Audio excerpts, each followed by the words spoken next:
नमस्कार दोस्तों, स्वागत है आप सभी का हमारे YouTube चैनल पे। दोस्तों आज हम जी ऑन डिमांड, बहुत डिमांड पे भैया 10th क्लास की SST की एक बुक आपके बीच में लेके आए हैं जी, ज्योग्राफी।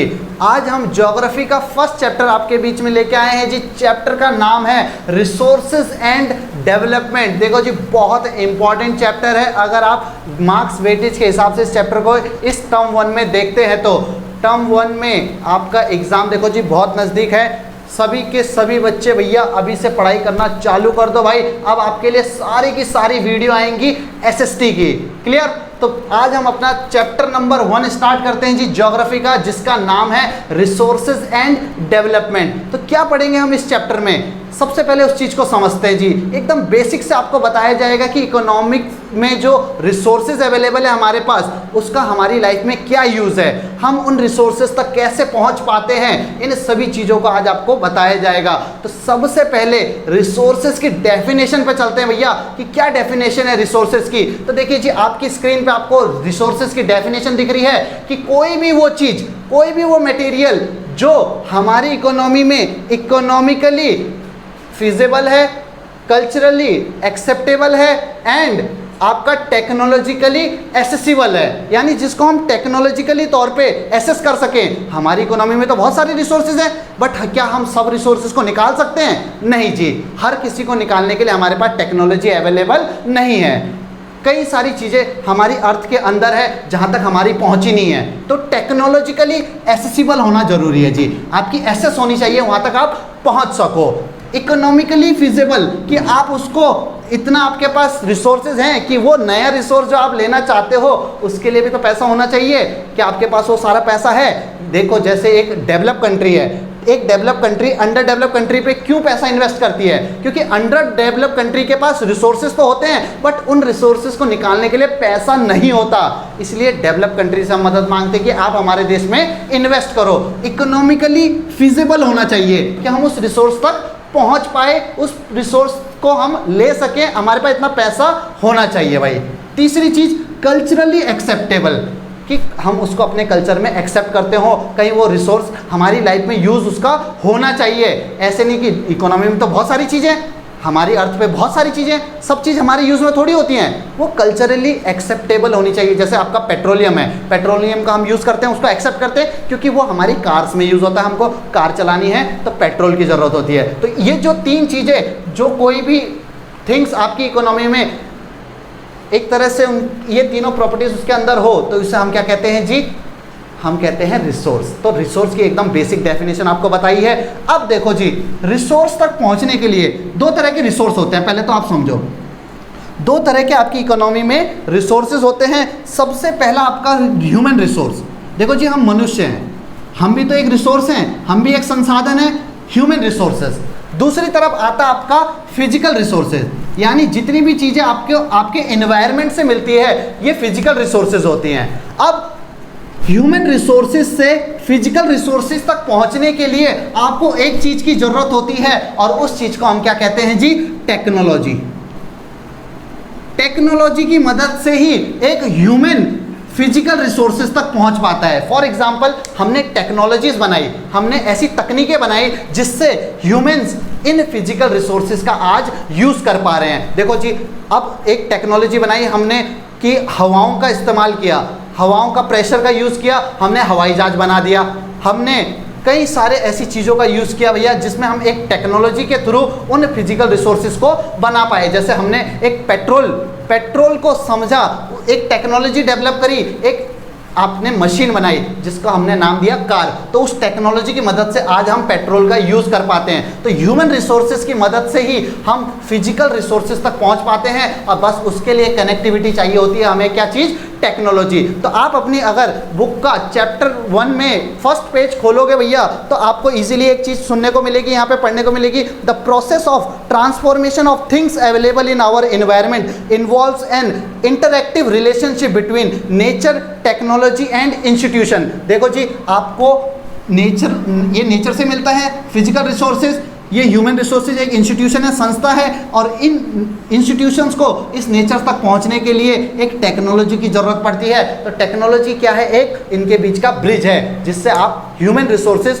फिजिकल रिसोर्सेज का यूज कर पाते हैं। ठीक है जी, तो आपको यहां से पूरी डेफिनेशन याद रखनी है। पेपर में 1 मार्क्स के क्वेश्चन बनेंगे, आपसे पूछ लेगा जी कौन सी वो चीज होती है जो टेक्नोलॉजिकली एक्सेसिबल होती है, इकोनॉमिकली फिजिबल होती है, और यहाँ पे आपको ये ऐसा डैश दे देगा, बोलेगा यहाँ पे क्या आएगा, तो आपको याद होना चाहिए कल्चरली एक्सेप्टेबल होनी चाहिए जी, वो कल्चर में एक्सेप्टेबल होनी चाहिए, और लास्ट में लिखेगा can be termed as resource. तो आपके कुछ भी क्वेश्चन यहाँ से बन सकते हैं। आपको क्वेश्चन पूछ लेगा भाई रिसोर्सेज की कौन सी इनमें से 3 प्रॉपर्टी है, एक चौथी प्रॉपर्टी आपको एक्स्ट्रा दे देगा, और वो आपको ऑड वन सेलेक्ट करना होगा वहां से, यहाँ से क्वेश्चन बन सकते हैं आपके। तो 1 मार्क्स के क्वेश्चन कहीं से भी बन सकते हैं। एक एक लाइन को आपको मैं पढ़ के बताऊंगा भैया, चैप्टर के एक एक पॉइंट आपको क्लियर करवाऊंगा। तो अब बढ़ते हैं जी हम रिसोर्सेज के ओरिजिन, कि हमें रिसोर्सेज कहाँ से मिलते हैं। चलिए दोस्तों बढ़ते हैं अपने क्लासिफिकेशन ऑफ रिसोर्सेज, यानी आपको रिसोर्सेज कहाँ से कितने कितने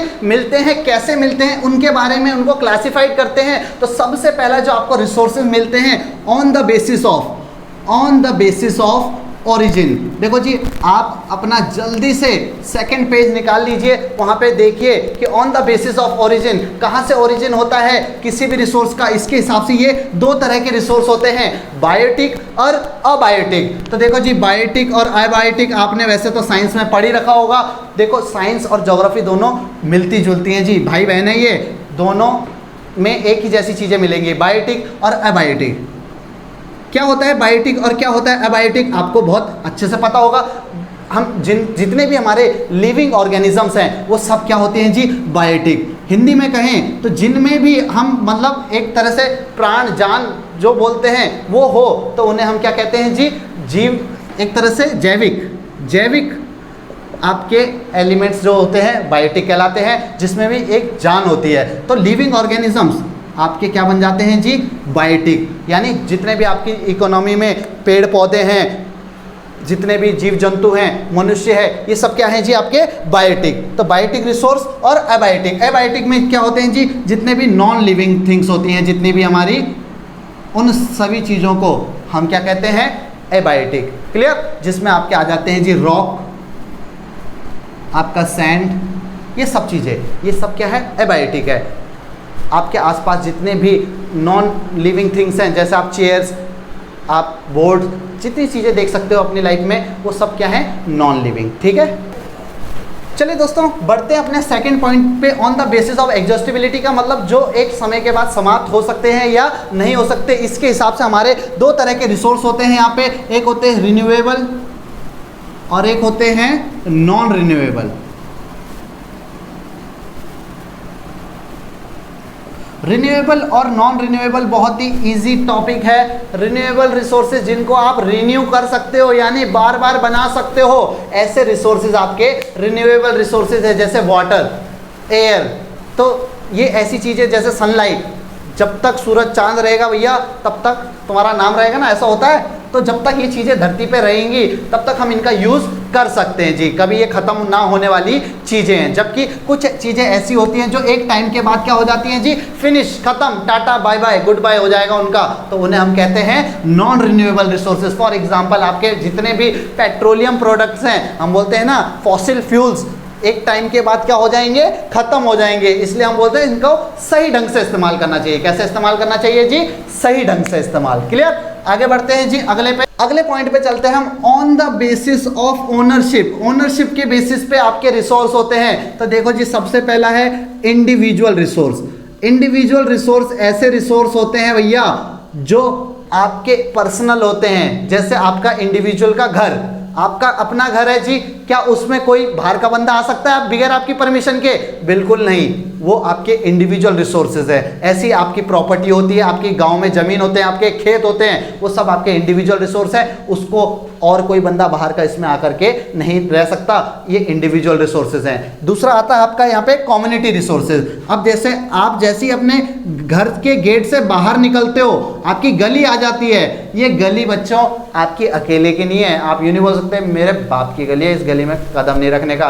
क्यों? क्योंकि भैया ये सबकी है, जितने गली में लोग रहते हैं किसी को आप रोक नहीं सकते, ये कम्युनिटी रिसोर्स है। पार्क में जाओगे तो पार्क में आने से कोई रोक नहीं सकता, ये कम्युनिटी रिसोर्स होते हैं। क्लियर? तो इंडिविजुअल जो सिर्फ आपका है, कम्युनिटी का हो तो उसे कम्युनिटी रिसोर्स कहते हैं। ऐसे ही पूरा आपका नेशन का रिसोर्स बनते हैं नेशनल रिसोर्सेज। अब ये नेशनल रिसोर्सेज क्या होते हैं, इसको थोड़ा सा ध्यान से समझिएगा जी, यहाँ से क्वेश्चन आएगा आपका नेशनल रिसोर्सेज। देखो जी, ये आपका नेशन है, इंडिया बना देते हैं आपको प्यारा सा इंडिया।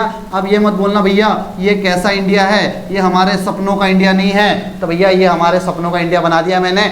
यहाँ पे इस नेशनल बाउंड्री लाइंस जितनी भी हमारी हैं, इन बाउंड्री लाइन से आगे समुद्र में, ओशन में 12 नॉटिकल माइल्स आगे तक का जितना भी एरिया लगता है ना, ये सारा हमारे टेरिटरी में काउंट होता है। किस में काउंट होता है जी? ये हमारी टेरिटरी में काउंट होता है। तो ये एक इंपॉर्टेंट क्वेश्चन है, आपसे क्वेश्चन पूछ लेगा कि ओशन में कितने किलोमीटर आगे तक का एरिया हमारे टेरिटरी में काउंट होता है। तो आपको याद रखना है जी 12 नॉटिकल माइल। एक नॉटिकल माइल होता है आपका 1.6 किलोमीटर, तो 12 नॉटिकल माइल्स आपका होता है 22.2 किलोमीटर। क्लियर? तो ये डेटा फिगर याद रखना है जी, यहाँ से क्वेश्चन बन सकता है। ये नेशनल रिसोर्स है आपके। कौन से रिसोर्स है? National resource. एक नेशन की बाउंड्री लाइन में ये काउंट होते हैं, जबकि हमारी बाउंड्री लाइन तो यहाँ तक है, बट समुद्र में 22 किलोमीटर आगे तक का एरिया हमारी ही बाउंड्री लाइन में काउंट होता है। ठीक है जी। चौथा है जी आपके इंटरनेशनल रिसोर्सेज। इंटरनेशनल रिसोर्सेज क्या होते हैं जी, जरा समझो। इंटरनेशनल रिसोर्सेज ऐसे रिसोर्सेज होते हैं भैया जो पूरे इंटरनेशनल कम्युनिटी के होते हैं। यानी समुद्र तो बहुत बड़ा विशाल समुद्र है, समुद्र में 200 किलोमीटर आगे तक ये पूरी इंटरनेशनल बाउंड्री लाइन होती है। आप समुद्र में अपने जहाज लेकर कहीं भी जा सकते हो, आपको कोई रोक नहीं सकता। बट जब आप किसी की टेरिटरी में घुसते हो 22 किलोमीटर के अंदर, वहां पे आपको टैक्स पे करना पड़ता है। उसके अलावा पूरे समुद्र में, विशाल समुद्र में कहीं भी जा सकते हो, कोई रोकेगा नहीं आपको, क्योंकि वो इंटरनेशनल रिसोर्सेज हैं। कौन से रिसोर्सेज हैं? इंटरनेशनल। आप स्पेस पे जा सकते हो, आपको कोई रोकेगा नहीं। वो किसके रिसोर्सेज हैं? किसी के बाप की जागीर नहीं है जी, वो पूरे इंटरनेशनल की है। कोई भी अंतरिक्ष में जा सकता है, आप में से कोई भी बच्चा अंतरिक्ष में जा करके हमारे लिए स्पेस में रिसर्च कर सकता है। ठीक है जी। तो ये इंटरनेशनल रिसोर्स है। क्या है ये? International resource. चलिए दोस्तों बढ़ते हैं अगले पॉइंट पे, on the basis of status of development, यानी डेवलपमेंट के स्टेटस पे कि उनका यूज किया जा सकता है, क्या हम पे ऐसी टेक्नोलॉजी आ चुकी है। इन सब के बेसिस पे 4 टाइप से आपके रिसोर्सेज बनते हैं। सबसे पहला रिसोर्स होते हैं आपके पोटेंशियल रिसोर्सेज। पोटेंशियल रिसोर्सेज वो रिसोर्सेज है बच्चों जिनका अभी हमने यूज करना शुरू नहीं किया, बट ये हमारी एक पोटेंशियल है कि हम इनका यूज फ्यूचर में कर सकते हैं। जैसे आपको मैं बोलूं जी, आपके जो राजस्थान वाला एरिया है, राजस्थान वाले एरिया में काफी तेज हवाएं चलती हैं और इस एरिया में हम अपनी विंड एनर्जी डेवलप कर सकते हैं। यानी हम यहाँ पे पवन चक्की लगा करके एनर्जी डेवलप कर सकते हैं। ये हमारा पोटेंशियल है। इस एरिया में बहुत ज्यादा गर्मी होती है, सनलाइट आती है, तो इस एरिया में हम सौर ऊर्जा लगा करके एनर्जी प्रोड्यूस कर सकते हैं। तो ये हमारा पोटेंशियल है, बट हमने अभी करना शुरू नहीं किया। इन फ्यूचर हम इसमें काम कर सकते हैं। ठीक है जी। अगला है जी डेवलप्ड रिसोर्सेज। डेवलप्ड रिसोर्सेज आपके वो रिसोर्सेज होते हैं जो आपने अब डेवलप कर चुके हैं, आप उसका यूज करना भी शुरू कर चुके हो, यूटिलाइजेशन उसका स्टार्ट हो चुका है, इन्हें हम डेवलप्ड रिसोर्सेज कहते हैं। ठीक है जी। तीसरा है आपका स्टॉक। आपने जी अभी चीजों को, कुछ चीजें स्टॉक में रखी रहती हैं कि भाई इसका इस्तेमाल अभी नहीं करेंगे, बाद में करेंगे, स्टॉक के तौर पे उसको जमा कर रखा है। ऐसे रिसोर्सेज को हम स्टॉक रिसोर्सेज कहते हैं। और लास्ट आपके रिजर्व्स आपके एक ऐसे रिसोर्स हैं भैया जिनको आपको टेक्नोलॉजी मिल चुकी है कैसे यूज करना है, बट उसके बावजूद आप अभी इनका यूज करना शुरू नहीं किया है, कुछ समय के लिए ये अभी रिजर्व है। क्लियर? तो ये 4 टाइप के रिसोर्स आपके हैं स्टेटस और डेवलपमेंट के बेसिस पे। तो इसी के साथ भैया आज के हमारे जो रिसोर्स वाला टॉपिक है ये खत्म होता है और हमने इस क्लास में स्टॉक रिसोर्स की डेफिनेशन पढ़ी और रिसोर्सेज के ओरिजिन पढ़े कि कहाँ से हमारे पास ये रिसोर्सेज आते हैं। होप आपको ये वीडियो समझ में आई हो और इसी के साथ आज की हम सेवा समाप्त करते हैं भैया। इस वीडियो को ज़्यादा से ज़्यादा लाइक, शेयर और सब्सक्राइब करें। इसका पार्ट 2 बहुत जल्द आपके बीच में होगा। तब तक के लिए tata, bye bye, see you. धन्यवाद दोस्तों।